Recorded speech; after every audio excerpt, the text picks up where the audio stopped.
Today we are starting chapter number 3। Chapter number 3 है हमारा consumption, या फिर इसका दूसरा नाम जो हमारे पास आता है वो आता है कंज्यूमर बिहेवियर। कंजम्पशन या कंज्यूमर बिहेवियर का जो हमारा चैप्टर है वो किससे रिलेट कर रहा होता है? यूटिलिटी से रिलेट कर रहा होता है। कंजम्पशन का मतलब क्या होता है? किसी भी चीज़ को इस्तेमाल करना, और इस्तेमाल इस सेंस में करना कि उससे आपको डायरेक्टली सेटिस्फेक्शन फील हो रही हो। लेट्स सपोज कि अगर आपको भूख लगती है तो आप खाना खाते हो, तो खाना खाने के बाद आपकी भूख की तस्कीन हो जाती है, आपका पेट भर जाता है।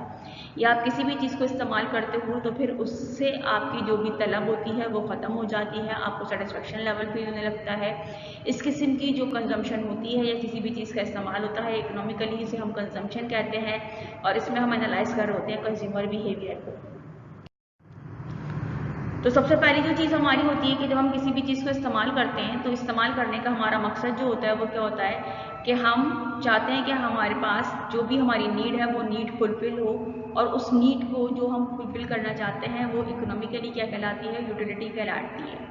तो कंजम्पशन से रिलेट जो हमारा मोस्ट इंपॉर्टेंट टॉपिक जो हमारा चलता है या बेसिक कॉन्सेप्ट जो हमारा चलता है वो बेस कर रहा होता है यूटिलिटी पे। यूटिलिटी की जो डेफिनेशन हम डिस्कस करते हैं वो डेफिनेशन क्या है? Utility means ability to satisfy, कि किसी भी चीज़ की वो सलाहियत जो आपको सेटिस्फेक्शन दे सके, वो आपके लिए क्या पोजेस कर रही होती है? यूटिलिटी पोजेस कर रही होती है। यूटिलिटी जो होती है वो मे बी पॉजिटिव और मे बी नेगेटिव। पॉजिटिव इस सेंस में हम लेते हैं कि अगर हमने किसी चीज़ को इस्तेमाल करा और उस चीज़ को इस्तेमाल करने से हमारी हेल्थ पर, हमारी सोशल स्टेटस पर, या हमारी इम्प्रूवमेंट पर, या हमारी क्वालिटी पर जो है वो पॉजिटिव इम्पैक्ट आ रहा है, उससे कोई नेगेटिव चीज़ जो है वो डेवलप नहीं हो रही, उससे हमें कोई नुकसान नहीं मिल रहा, या उससे कोई हमारा जो है वो नाम खराब नहीं हो रहा, तो उस चीज़ को हम कहते हैं पॉजिटिव इम्पैक्ट। और नेगेटिव इम्पैक्ट क्या होता है कि वो चीज़ हम इस्तेमाल तो कर रहे हैं लेकिन उस चीज़ को इस्तेमाल करने की वजह से उसका नेगेटिव इम्पैक्ट जो है वो या तो हमारे कैरेक्टर पर आ रहा है या फिर हमारी हेल्थ पर आ रहा है। नेगेटिव इम्पैक्ट की एग्जाम्पल को हम डिस्कस करते हैं by the consumption of cigarette, कि जब लोग सिगरेट इस्तेमाल करते हैं या खुदा न खास्ता हीरोइन वगैरह ले रहे होते हैं, मंशियात की तरफ जाते हैं, तो ये चीज़ उनकी हैबिट होती है, और ये हैबिट जब तक कि वो उस चीज़ को इस्तेमाल ना कर लें तो वो अपने आप को सेटिस्फाई या नॉर्मल फील नहीं कर रहे होते, तो इसको हम कहते हैं negative utility.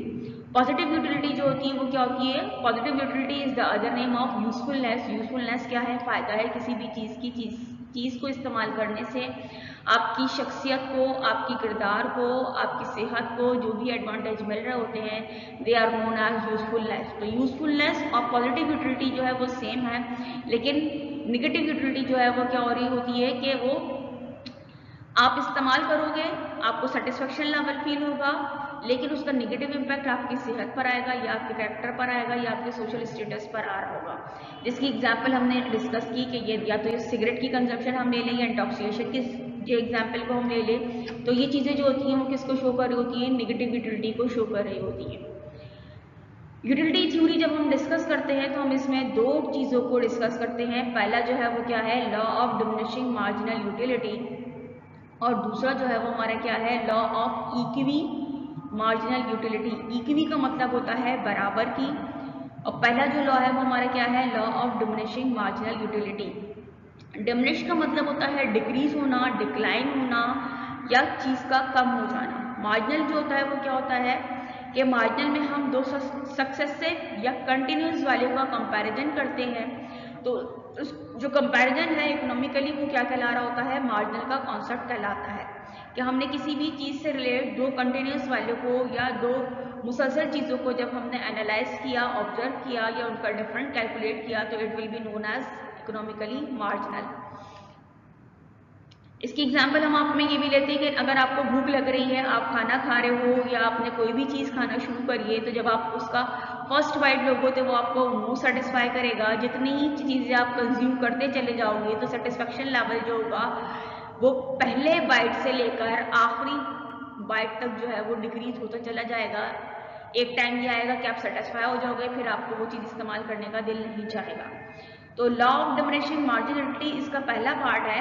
Law of diminishing मार्जिनलिटी जो हम वो क्या चीज़ हमें बताता है कि ये डिस्क्राइब करता है we obtain less and less utility, कि हम कम से कम यूटिलिटी इस्तेमाल करते हैं फ्रॉम द सक्सेसिव, हर मुसलसल चीज़ unit of commodity as we consume, कि जैसे जैसे हम इस्तेमाल करते चले जाते हैं कंटिन्यूसली, तो वो क्या होता है कि उससे जो हमें सेटिस्फेक्शन मिल रही है वो क्या होती है, लेस पोजीशन पर आ रही होती है, डिक्रीजिंग पोजीशन पर आ रही होती है, डिमिनिश्ड पोजीशन पर आ रही होती है, या फिर वो कम हो रही होती है।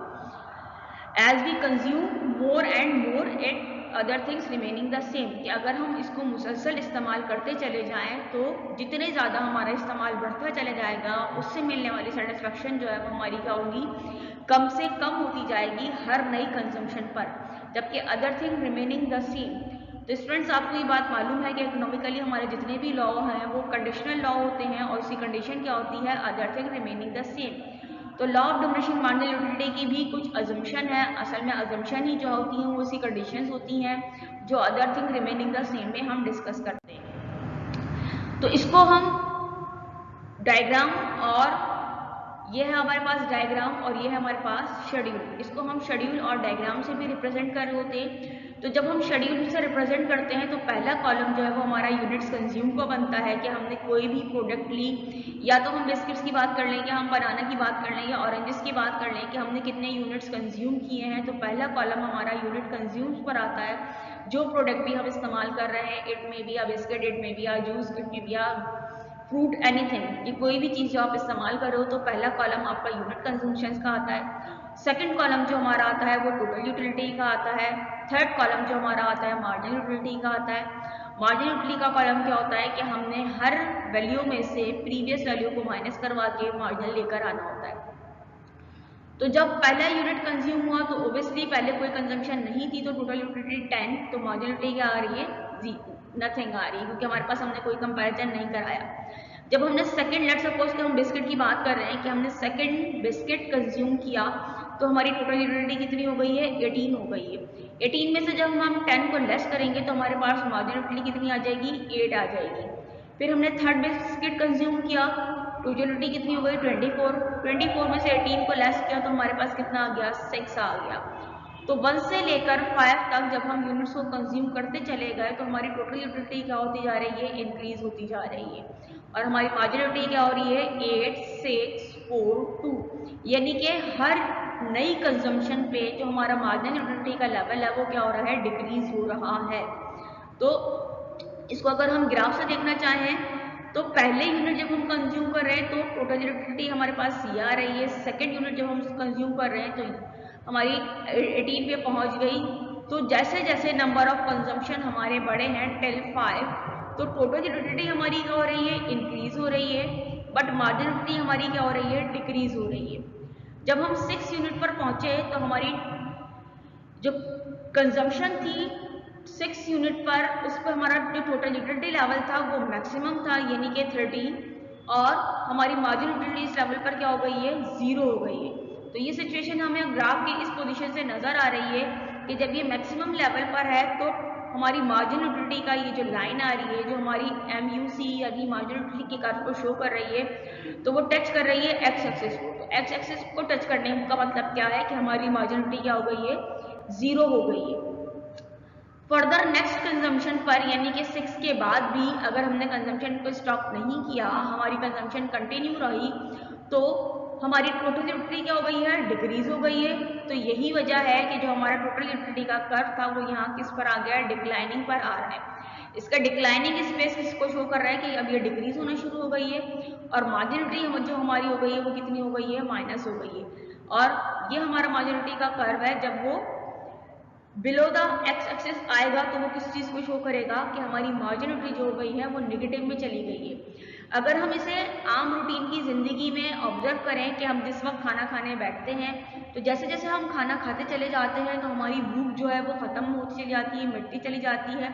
लेकिन अगर हमारी भूख मिटती जा रही है, हम फिर भी खाने को स्टॉप नहीं कर रहे, अगर हम स्टॉप कर देते हैं तो वो ये वाला लेवल होता है, और अगर हम स्टॉप नहीं कर रहे हैं फिर भी हम ज़बरदस्ती खाने की कोशिश कर रहे हैं क्योंकि वो हमारी फेवरेट डिश है, लेकिन हमारा पेट इसकी इजाज़त नहीं दे रहा, तो हमको उबकाइयाँ फील होना शुरू हो जाती हैं। तो ये जो नेगेटिव का जो कॉन्सेप्ट है, नेगेटिव यूटिलिटी जो है वो हमारी किसको शो कर रही होती है कि अब हमें मजीद खाने की ज़रूरत नहीं है। तो ये हमारी जो माइनस की जो चीज़ है ये हमारी कुछ सेटिस्फेक्शन को शो, किस लेवल ऑफ सेटिस्फेक्शन को शो करती है कि अब हम सुपर सैचुरेटेड हो चुके हैं, अब हमें मजीद किसी भी चीज़ को हमारी बॉडी एक्सेप्ट नहीं कर रही है।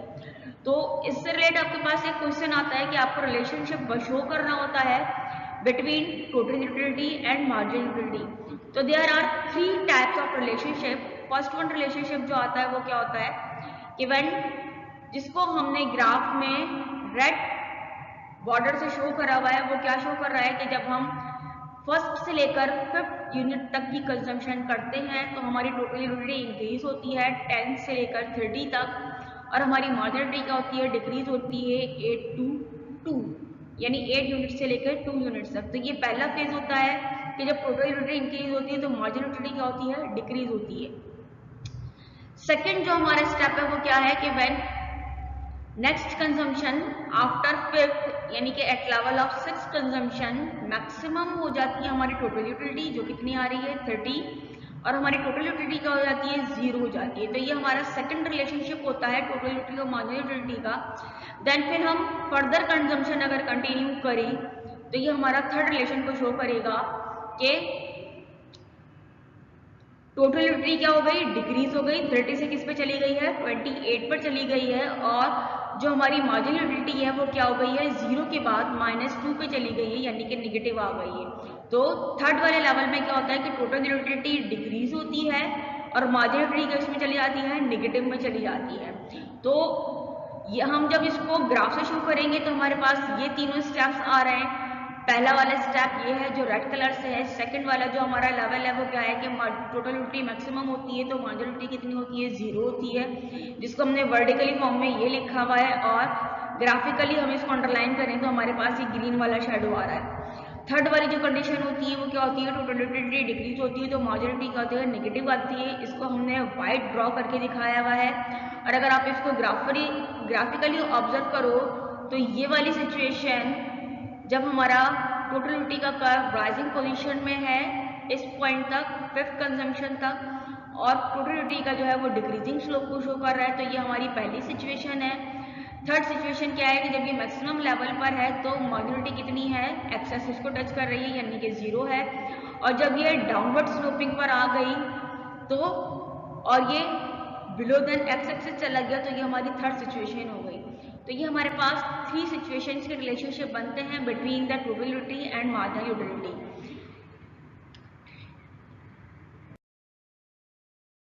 इसके साथ ही जो हम चीज डिस्कस कर रहे हैं वो क्या है, हमने डिस्कस किया था लॉ क्या है, कंडीशनल लॉ है कि other thing remaining the same. तो अब हम जो चीज डिस्कस करेंगे वो क्या है, assumption of the law of diminishing marginal utility. तो फर्स्ट अजम्पशन क्या होता है कि all units are same in size and taste, कि जो चीज़ आप कंज्यूम कर रहे हो, लेट्स सपोज कि हमने अगर एप्पल की बात की है तो उसका जो फ्लेवर है वो चेंज नहीं होना चाहिए, उसका टेस्ट सेम होना चाहिए, और उसका साइज भी सेम होना चाहिए। कि ये नहीं कि एक दफ़ा हमने पीस ऑफ एप्पल की बात कही और सेकेंड टाइम जो है वो हम किसकी बात कर रहे हैं, फुल एप्पल की बात कर रहे हैं। तो हमें जो भी चीज़ देना है उसका यूनिट जो है वो सेम होना चाहिए, यूनिट डिफरेंट नहीं होना चाहिए। सेकंड जो हमारा असम्पशन है वो क्या है, no change in income of a consumer. Income level जो होता है कंज्यूमर का वो बहुत ज़्यादा इंपॉर्टेंट होता है उसकी कंजम्पशन बिहेवियर को सेट करने में। तो अगर किसी भी कंज्यूमर की इनकम बढ़ जाती है तो उसका कंजम्पशन बिहेवियर जो होता है वो क्या हो जाता है, चेंज हो जाता है। पहले अगर वो किसी चीज़ पर कंप्रोमाइज़ कर रहा था, इनकम लेवल इंक्रीज होने की वजह से वो इस चीज़ पे कंप्रोमाइज़ नहीं करता या उसके शौक बढ़ जाते हैं, तो इनकम लेवल का सेम रहना भी बहुत ज़्यादा इंपॉर्टेंट होता है। इसी तरह फैशन, प्राइस ऑफ गुड, कि जो भी प्रोडक्ट हम यूज़ कर रहे हैं उसकी प्राइस में भी कोई चेंज ना हो, और जो प्रोडक्ट हम यूज़ कर रहे हैं तो उसका कोई लेटेस्ट या मॉडर्न जो है वो कोई भी मॉडल मार्केट में इंट्रोड्यूस ना हुआ हो, क्योंकि जब जब फैशन चेंज होता है तो हमारा कंजम्पशन बिहेवियर भी क्या होता है, चेंज हो जाता है। यूनिट्स कंज्यूम इन सक्सेशन, यानी कि जो चीज़ हम इस्तेमाल कर रहे हैं वो मुसलसल इस्तेमाल होना चाहिए, कंटिन्यूस इस्तेमाल होना चाहिए, उसके बीच में गैप नहीं होना चाहिए। इसकी एग्जाम्पल आप ले लें कि अगर आपने बहुत शदीद प्यास के बाद जब आपका मैदा बिल्कुल पानी से खाली हो रहा है, इस वक्त आप बहुत ज़्यादा अपने आप को थर्स्टी फील कर रहे हो, आपको बहुत ज़्यादा प्यास लग रही है, तो जब आपने पहला गिलास पानी का पिया या पहला सिप पानी का लिया और आप बहुत ज़्यादा प्यासे थे, आपके मैदे में बिल्कुल भी पानी नहीं था, तो जो लेवल ऑफ सेटिस्फेक्शन इस वक्त आपको फील होगा वो बहुत ज़्यादा हाई लेवल का होगा। अब जैसे जैसे आप कंटिन्यू कंजम्पशन करोगे, यानी कि पहले आपने 1 गिलास लिया, फिर आपका मैदा फेल हो गया, आपने सेकंड ग्लास लिया, तो इस लेवल पर आपका सेटिस्फेक्शन लेवल पिछले वाले से कम हो जाएगा। और फिर जब आप थर्ड लेवल पर, यानी कि जब आपने मजीद इतना ज़्यादा पानी पी लिया है कि अब आपकी प्यास मुकम्मल तौर पे बुझ गई है, आपका मैदा मुकम्मल तौर पर पानी से फिलअप हो गया है, अगर आप मजीद कंटिन्यू रखोगे पानी को पीने के लिए, तो फिर आपके साथ क्या सिचुएशन होगी कि आपको उल्टियाँ फील होने लगेंगी या फिर वॉमिटिंग फील होने लगेंगी। पानी अंदर नहीं जाएगा, आपको अपनी बॉडी में भारीपन फील होना शुरू हो जाएगा। और अगर यही चीज़ इन गैप के साथ होती तो आपकी ये फीलिंग्स नहीं रहती, तो इसलिए लॉ वैलिड नहीं होता। तो लॉ की वैलिडिटी के लिए ज़रूरी है कि सक्सेशन यानी कि continuous consumption, units of the goods must be same, कि वो सेम हो साइज में, टेस्ट में, फ्लेवर में, उसमें किसी भी किस्म का चेंज ना हो। तो ये थे हमारे अजम्पशन। अब हम डिस्कस करेंगे एक्सेप्शन ऑफ द लॉ। तो exception of the law of diminishing marginality, यानी एक्सेप्शन का मतलब क्या होता है, वो केसेस जिसके ऊपर लॉ ऑफ डिमिनिशिंग मार्जिनलिटी जो है वो अप्लाई नहीं हो रहा। तो हमारी बहुत सारी चीज़ें ऐसी होती हैं जिनके ऊपर इस लॉ की एप्लीकेशन नहीं होती, तो इन चीज़ों को हम नाम देते हैं exception of the law of diminishing marginal utility. तो पहला जो हमारा एक्सेप्शन आ रहा है वो क्या है, rare objects and hobby goods, कि अगर आपको कीमती अशिया जमा करने का शौक है तो आप कितनी भी जो है वो कीमती अशिया का ज़ख़ीरा कर लो, आपको उससे किसी भी किस्म की ये फीलिंग्स नहीं आएंगी कि आप स्टॉप कर दो, क्योंकि वो आप कीमती चीज़ों का ज़ख़ीरा कर रहे हो, वो आपका शौक है, वो आपकी हॉबी है। लेट सपोज के सिंगर को जो है वो कितने भी गाना गा ले, वो ये नहीं बोलेगा कि मैंने 4 गाने गा लिए तो अब मैं नहीं गाना गाऊंगा, या जिम करने वाला जितनी भी एक्सरसाइज कर ले तो वो ये नहीं कहेगा कि मैं 10 साल से कर रहा हूँ तो मैं अब मैं छोड़ दूंगा, ये उसका शौक है, ये उसकी हॉबी है, तो वो उसको किसी भी सूरत में उससे फेडअप नहीं होगा, वो उसको छोड़ने के बारे में नहीं सोचेगा, ना ही उसको ऐसा फील होगा कि यार मैं अब इस काम को कर करके थक गया हूँ, क्योंकि शौक के ऊपर ऐसी चीज़ें अप्लाई नहीं हो रही होगी। सेकेंड जो सिचुएशन है, सेकेंड सिचुएशन क्या है, यूज ऑफ इंटॉक्सिएशन, यानी कि मंशियात का इस्तेमाल या नशावर चीज़ों का इस्तेमाल जो होता है, उनको इस्तेमाल करने वाला कभी भी उनसे फेडअप नहीं होता, या उसका दिल नहीं भरता है, या उसके level of satisfaction super saturated situation पर नहीं जाती है, वो उसको उसी तरीके से इस्तेमाल करता रहता है। नेक्स्ट जो हमारा पॉइंट है वो क्या है, lust of power, love of money, यानी पैसे की हवस या ताकत का या शोहरत का जो जुनून होता है, दिखावे का जो शौक होता है, वो कभी भी ख़त्म नहीं होता है, कि इंसान कितना भी पैसा जमा कर ले, चाहे उसके ऊपर दिन रात पैसे की बारिश होती रहे, पैसा जमा करने वाले के लिए पैसे की इंपॉर्टेंस कभी भी ख़त्म नहीं होती, उसका जुनून कभी ख़त्म नहीं होता। तो ऐसे सिचुएशन में लॉ ऑफ डिमिनिशिंग मार्जिनलिटी अप्लाई नहीं हो रहा होता। इसी तरह से अगर हम बात करें कि भाई शोहरत का नशा है, शोहरत का जुनून है, शोहरत का शौक है, इंसान फेमस होना चाहता है, फेम हासिल करना चाहता है, तो इसके ऊपर भी ये लॉ अप्लाई नहीं हो रहा होता। नेक्स्ट जो चीज़ अब हम डिस्कस कर रहे हैं वो हमारे पास इसका सेकंड लेवल है, कि सेकंड लेवल पर हमने डिस्कस किया था law of equi marginal utility. तो लॉ ऑफ इक्वी मार्जिनलिटी का दूसरा नाम क्या होता है, लॉ ऑफ सब्स्टिट्यूशन भी होता है, या फिर हम इसे क्या कहते हैं, लॉ ऑफ मैक्सिमम यूटिलिटी। तो law of equi marginal utility जो है वो बेस करता है कंटिन्यूसली दो चीज़ों की कंजम्पशन पर, कि the consumer behaviour is based on the two factors, कि यहाँ हम जो कंज्यूमर का बिहेवियर डिस्कस करते हैं वो दो फैक्टर्स पर बेस कर रहा होता है। एक तो क्या है कि वो बंदा दो प्रोडक्ट यूज़ कर रहा है, वो सिंगल प्रोडक्ट को यूज़ नहीं कर रहा, और वो जब दो चीज़ों को इस्तेमाल करता है तो एक की जो मार्जिन यूटिलिटी होती है वो गुड एक्स की है और गुड वाई की है, और इसी तरह से प्राइस जो होती है वो गुड्स एक्स और गुड्स वाई की होती है। तो यहाँ पर जो कंजम्पशन होती है वो दो गुड्स की है, तो हमारे पास एक गुड की आ रही है गुड एक्स और दूसरी गुड की आ रही है गुड वाई। इसी तरह दोनों की प्राइजेस होती हैं, price of good X, price of good Y. तो लॉ ऑफ डिमिनिशिंग मार्जिनलिटी में हमने डिस्कस किया था सिंगल प्रोडक्ट की कंजम्पशन को, लेकिन यहाँ हम जो डिस्कस करेंगे इक्वी मार्जिनलिटी में, तो यहाँ हम दो चीज़ों को कंटिन्यू डिस्कस कर रहे होते हैं। जिसकी डेफिनेशन को हम डिस्कस करते हैं कि लॉ ऑफ इक्विमार्जिनलिटी, जिसे हम EMU से रिप्रेजेंट करते हैं, state that the other things being equal. तो ये बात हमें मालूम है कि हम जब भी किसी लॉ को डिस्कस करते हैं तो पहले उसकी कंडीशन लगाते हैं, और कंडीशन क्या आती है, mostly other thing remaining the same या no change in other things. A consumer gets maximum satisfaction when he allocates his limited income, कि वो अपनी महदूद आमदनी को किस तरह से इस्तेमाल करता है, purchase of the different goods where the marginal utility drive from the last unit of the money spend on the each of the item expenditure is tends to be equal, कि जब उसने अपने आमदनी में से खर्चा करना शुरू किया या आमदनी को इस्तेमाल करना शुरू किया तो वो उस पेयर के ऊपर जाकर सेटिस्फाई होता है कि जहां वो लास्ट यूनिट को कंज्यूम करे गुड ए या गुड बी पर या गुड एक्स या गुड वाई पर, तो उसको किसी भी किस्म का लेवल ऑफ सेटिस्फेक्शन में चेंज ना मिल रहा हो। वो अगर 10 यूनिट इस्तेमाल कर रहा है लेट सपोज के एप्पल के और 4 यूनिट इस्तेमाल कर रहा है बनाना के, तो उसका जो कॉम्बिनेशन बन रहा है, उसकी जो उसकी इनकम एक्सपेंड हो रही है इन दोनों की परचेजेस पर, तो वो इक्विवेलेंट होना चाहिए। तो इसको हम कहते हैं लॉ ऑफ इक्विमार्जिनलिटी।